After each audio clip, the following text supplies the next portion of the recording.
Joseph était oublié en prison, mais la louange ne l'a pas abandonné. Je ne sais pas pour toi, je ne connais pas ta situation, je ne sais pas là où tu te situes. Un mois ne loue pas Dieu, l'Éternel te veut vivant. Que tous ceux qui respirent louent l'Éternel, car Dieu ciel dans la louange. Les périodes difficiles nous révèlent trois secrets. Qui nous sommes, où nous sommes et où nous allons. Alors tout ce qui t'arrive t'emmène quelque part, t'introduit quelque part qui est mieux que là où tu es quitté hier. Alors laisse ces épreuves te conduire là où tu t'attends. Comme la louange de Paul et Silas, ouvre les portes de la prison. Loue le Seigneur comme si c'était ta dernière louange sur la terre. Adore le Seigneur comme jamais tu l'as fait auparavant. Car David était dans la solitude, mais l'adoration n'était pas isolée.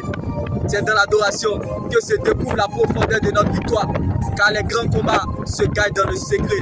Vaut mieux grandir en secret avec Dieu que devant la foule. Car ce que Dieu fait pour nous dans le secret est plus grand que ce que nous regardons ou traversons. Le silence de Dieu attire le silence de l'homme. L'action de Dieu sera votre réaction.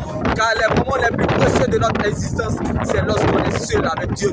Vaut mieux garder sa paix intérieure que de chercher sa raison. Vaut mieux être blessé que de mourir. Il est moins grave de perdre que de se perdre. Si le ciel décide de te faire du bien, il te fera du bien. Dieu fera pas toi pour toi sans toi. Non pas parce que tu as raison, mais parce que tu as raison. Alors aimer Dieu sans raison apporte à la raison ce qui est inaccessible. Car la foi apporte à la raison ce qui est inaccessible. La foi c'est une mentalité. La foi c'est une folie. La foi c'est esquiver le problème. La foi c'est semblant. La foi c'est de doubler ses troubles. La foi c'est minimiser le problème. Comme David a minimisé Goliath. Il n'arrive sans rien.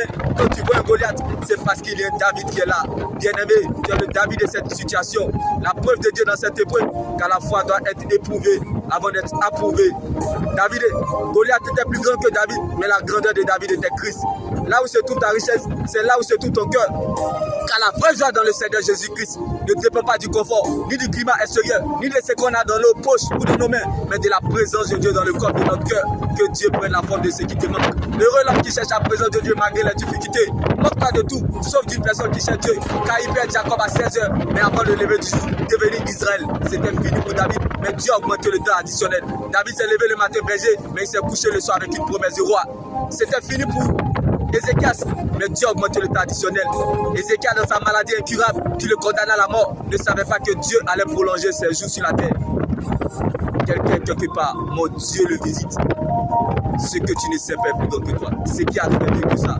Ce que Dieu te réserve est plus grand que ce que tu regardes ou vois aujourd'hui.